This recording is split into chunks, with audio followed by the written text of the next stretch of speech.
ECFM 93.2, the Bristol station you can count on. Anyway, the man the NSPCC have called Britain's most dangerous and prolific child molester ever, Jimmy Savile, spent 11 successive New Year's Eves at Chequers, the most powerful residence in the land, as a guest of Conservative Prime Minister Margaret Thatcher. And today's police report on the 450 abuse crimes Jimmy Savile committed and the 34 known rapes begs the question, why was none of this published or reported in Britain's so-called free press, nor noticed by the police and prosecuted by them until after he was dead? Then there is the Lord McAlpine case. Evidence of McAlpine's innocence from paedophile involvement has still not been tested in court. Chris Patton's BBC caved in and settled out of court. The BBC is, of course, heavily implicated in Savile's paedophilia, allowing sexual assaults to take place on BBC premises. And I suppose I ought to also point out that both Lord McAlpine and Chris Patton are both Tories. There is still our own Bristol case as well. BBC presenter and child molester Peter Rowell, who's now in jail. He was also one of the Prince Charles's ambassadors entrusted with assessing young people as part of the Prince's Trust scheme. So today, maybe some closure for victims and their families if they're still alive, but still no justice. Those that censored the transmission of Liz McKean's December 2011 Jimmy Savile Newsnight expose are still working at the BBC. Only the Director General George Entwistle was given a big payoff to walk. BBC under former Bath Tory MP and Cabinet Minister Chris Patton, of course they're both colleagues of each other. So I spoke to Michael Shrimpton about this very issue and first put to him questions about the Jimmy Savile and if he thought that the Tory party had really come clean about what Savile had been up to. I'm Michael Shrimpton. My day job is barrister. I used to be an immigration judge many years ago. My other job is as an intelligence and national security consultant. I've just written my first major book, Spy Hunter. We weren't getting anywhere in the intelligence community. We were being blocked persistently and consistently in London and Washington, and it seemed to be that only by bringing public pressure to bear on politicians could you actually get anywhere. It's extraordinarily frustrating. Intelligence is about speaking truth to power, but if there's nobody in power able to act on the intelligence, then it's a little bit pointless gathering it in the first place. There are people still alive who are involved in the paedophile scandal, and obviously I'm not going to name them on a radio programme, but the most prominent paedophile associated with the Savile ring was a man called Edward Heath, who you may recall was Prime Minister and took us into the EEC. And Heath was recruited as something that Christopher Story published in 2005, something which was confirmed to me by General Obus Marcus Wolf of the DVD and the Stasi. Heath was recruited by the Germans in 1937.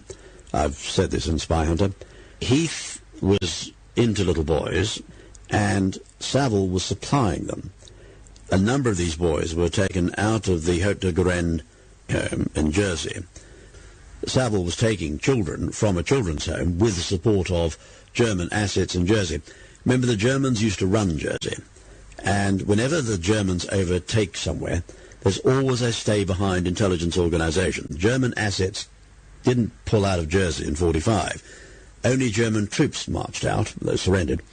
The German intelligence operation in Jersey stayed on after 1945. Jersey was very important to the Germans because of offshore financing, because we do a lot of our offshore financing through Jersey.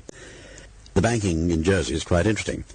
And what was happening was that children's homes in the Channel Islands, particularly Haute de Garenne in Jersey, children were being taken from these homes, boys in the case of Edward Heath, as he was gay, and a paedophile, were being taken onto his yacht, the Morning Cloud. There were in fact several Morning Clouds, but there was one in particular which won the Sydney Hobart Yacht Race, which was eventually sunk in the English Channel, from memory.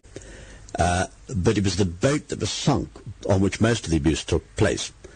Savile was actually going out he went down to Jersey, and he was actually taking boys. There was another man involved as well, but Savile himself took boys from the children's home, where he was a guest, or welcome, onto the boat. So he was taking boys out onto Morning Cloud.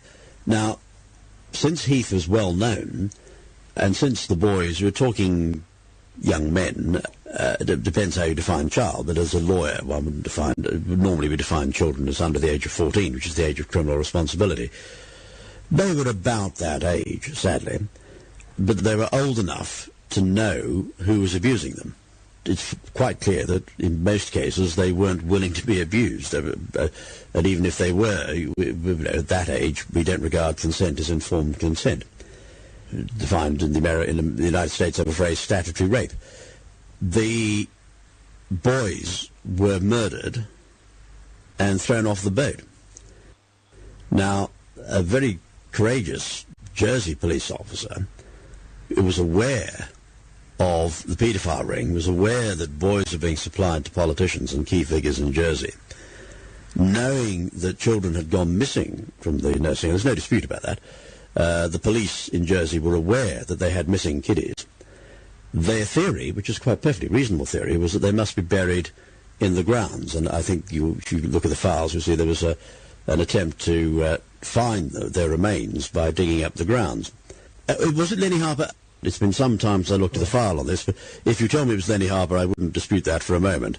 What I do know is this police officer was very competent, very courageous, because he was up against a cabinet office-backed paedophile ring, and the investigation he was conducting was at some professional risk, and indeed I suspect his life was also at risk at one point, because he was getting close to some very uncomfortable truths for certain people in the cabinet office, GO2 in London, and certain people in Jersey, in the German network, which is, even today, there's still a German network in the Channel Islands.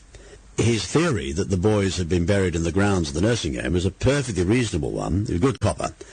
Good theory, but wrong. The boys were in fact being taken to a boat. It happened to be a Baptiste boat, or yacht, and they were murdered and thrown overboard. So there's no point, sadly, in looking for their graves. They don't have any grave except the sea. That's why the BBC and the Cabinet Office have been so keen to protect Savile. That's why the Cabinet Office in the 1980s were willing to back Savile to the point of giving him a position of authority at Broadmoor, which is an absolute... You don't put a paedophile in charge of Broadmoor. It's just like putting a lunatic in charge of the asylum, or a drunk in charge of a brewery, or David Cameron in charge of a government, no offence intended. The Cabinet Secretary at the time, who thankfully is no longer with us, Hunt, was also a paedophile, was in on this, met Savile. He was Catholic, met Savile, as did that very nice man, the late Archbishop of Westminster, Cardinal Basil Hume.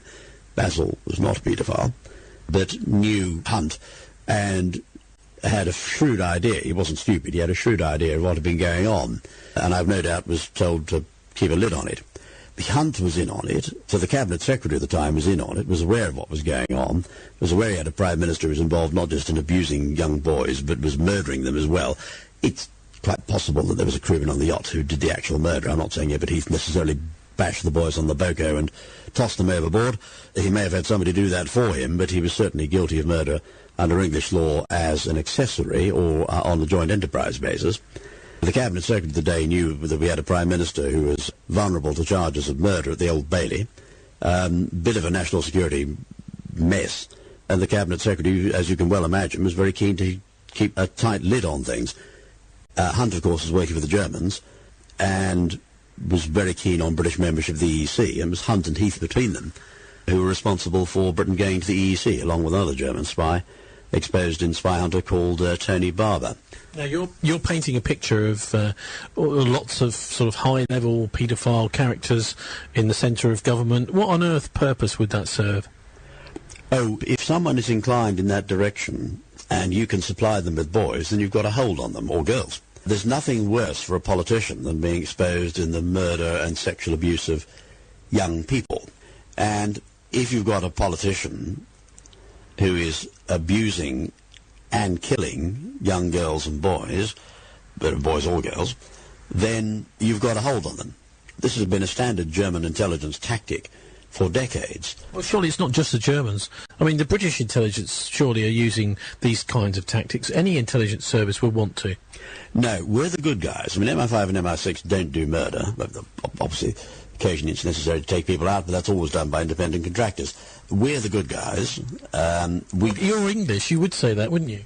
Well, I am British. I'm in favour of the British, and I'm certainly count myself as a patriotic Englishman, and I am a Britisher, yes. But we are the good guys, and one of the reasons why we're the good guys is we don't approve of the killing of children. We've never get British intelligence setting up a shooting like the Sandy Hook shooting in the United States, which again was set up by the Germans via Mexico.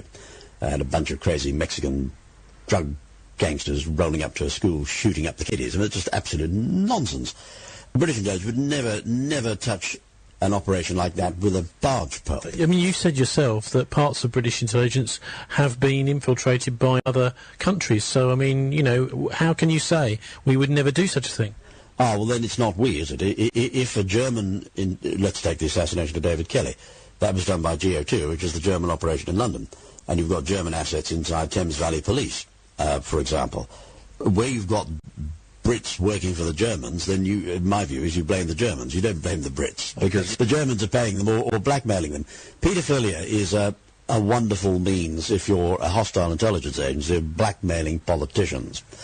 The reason it's particularly disgusting, quite aside from the element of sexual abuse and coercion and corruption of young people, that's disgusting in and of itself. But what makes it particularly vile, and we saw this in the Madeleine McCann case, and that's why the Madeleine McCann case was so heartbreaking and tragic. If the children are, and I'm afraid with paedophilia we sometimes have babies being abused, but if you're not talking babies, if you're talking toddlers who are able to recognize the people who are abusing them, since the people, there's absolutely no point doing it unless the politician is high profile.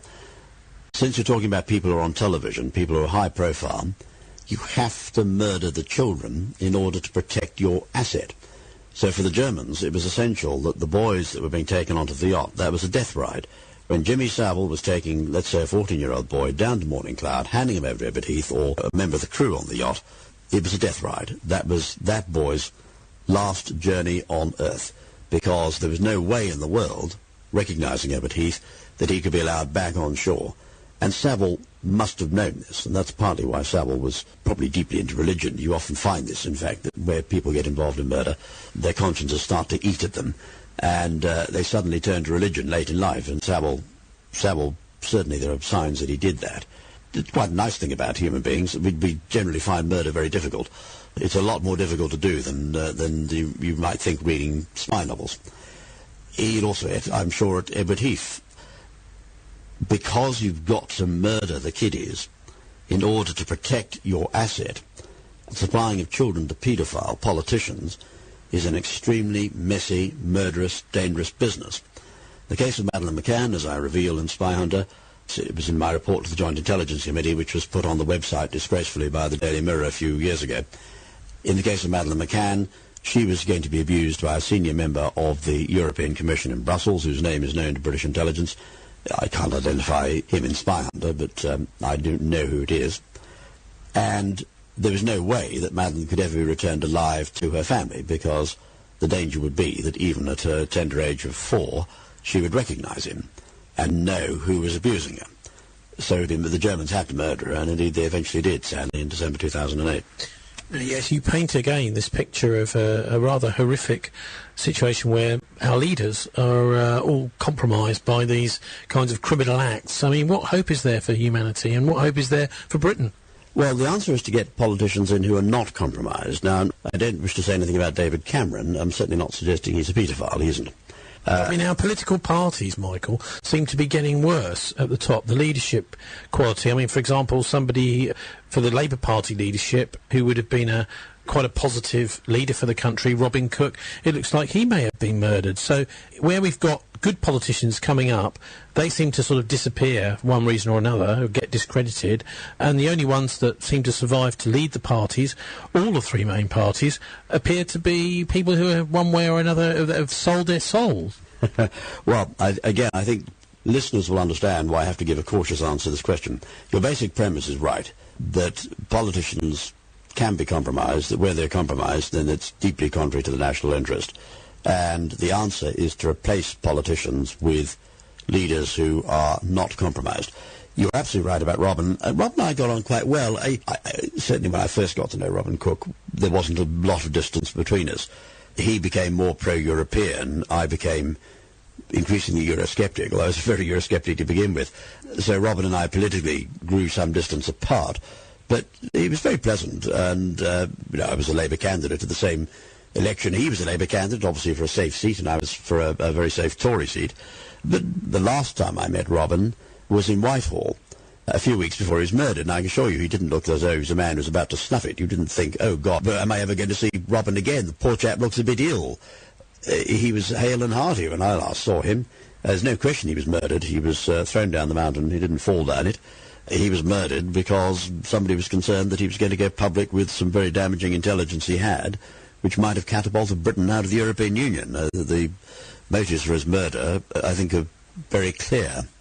Apart from anything else, Robin Cook was in the loop on the Diana assassination. I'm sure he wasn't in the loop before she was murdered, but he worked out very quickly that she had been murdered, and part of the reason for that is that he'd given a very silly speech in Manila blaming paparazzi for her death. If you check the records, I think you'll find that Robin was in Manila on the night that Diana was murdered. The speech he gave in the Philippines was far too well informed to be given by a man who'd just been dragged out of bed in the early hours of the morning and told that Diana was dead. Robin's speech was based on a briefing from MI6, but Robin, I think, very quickly worked out that somebody in 6 was in the loop. He was right about that. A very senior MI6 officer was in Paris on the night that Diana was murdered. What he didn't know was that these officers were working for the Germans. But the Germans had assets in 6, and they were involved. You're talking about Sherrod Cowper-Coles there? I'm certainly not saying Sherrod Cowper-Coles is a German asset, so I'm not a big fan of Sherrod Cowper-Coles, but I wouldn't suggest that he was involved in the murder of Diana for one moment. And if I did, your lawyers wouldn't let you broadcast the interview. But there were German assets, GO2 assets, inside MI6. Not all of them would have known they were working for the Germans. Some of the GO2 boys thought the GO2 was a British operation. Some of the GO2 boys and I sat down and had a drink, and I explained, look, boys, you're working for the Jerrys.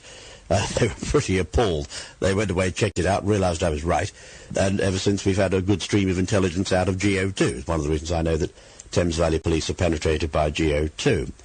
And Robin was a pretty shrewd chap. He had a brain, Robin. He was not like Tony Blair. He had a first-class mind.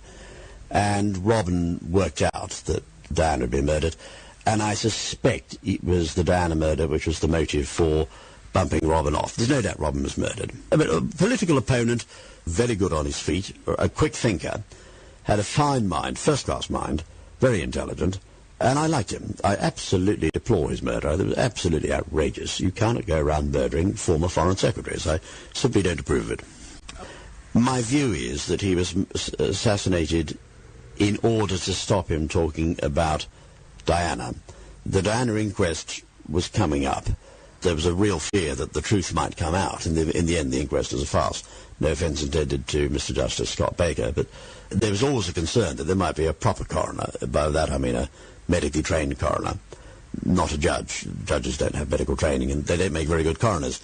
It's absolutely clear he was assassinated, absolutely clear that that was to silence him, and I think tolerably clear that he by then had come to the conclusion that Diana had been murdered, and some people in London were in the loop. That was probably the motive for the decision to sanction him. Well, quite a lot in there. That was Michael Shrimpton, who's a columnist on the website Veterans Today, as well as a barrister, not a QC, as I mistakenly said last week. Well, time to sign off now, but time for the typical topical Afro-Tropical show. Dial 0117 955 3721 to join. The consultant, I've just written my first major book, Spy Hunter. We weren't getting anywhere in the intelligence community. We were being blocked persistently and consistently in London and Washington, and it seemed to be that only by bringing public pressure to bear on politicians could you actually get anywhere. It's extraordinarily frustrating. Intelligence is about speaking truth to power, but if there's nobody in power able to act on the intelligence, then it's a little bit pointless. Both Tories. There is still our own Bristol case as well. BBC presenter and child molester Peter Rowell, who's now in jail. He was also one of the Prince Charles's ambassadors entrusted with assessing young people as part of the Prince's Trust scheme. So today, maybe some closure for victims and their families if they're still alive, but still no justice. Those that censored the transmission of Liz McKean's December 2011 Jimmy Savile Newsnight expose are still working at the BBC. Only the Director General George Entwistle was none of this published or reported in Britain's so-called free press, nor noticed by the police and prosecuted by them until after he was dead. Then there is the Lord McAlpine case. Evidence of McAlpine's innocence from paedophile involvement has still not been tested in court. Chris Patton's BBC caved in and settled out of court.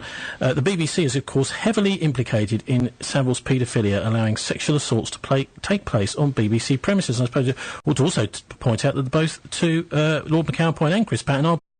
ECFM 93.2, the Bristol station you can count on. Anyway, the man the NSPCC have called Britain's most dangerous and prolific child molester ever, Jimmy Savile, spent 11 successive New Year's Eves at Chequers, the most powerful residence in the land, as a guest of Conservative Prime Minister Margaret Thatcher. And today's police report on the 450 abuse crimes Jimmy Savile committed and the 34 known rapes begs the question why pay off to walk. BBC under former Bath Tory MP and Cabinet Minister Chris Patton, of course they're both colleagues of each other. So I spoke to Michael Shrimpton about this very issue and first put to him questions about the Jimmy Savile and if he thought that the Tory party had really come clean about what Savile had been up to. I'm Michael Shrimpton. My day job is barrister. I used to be an immigration judge many years ago. My other job is as an intelligence and national security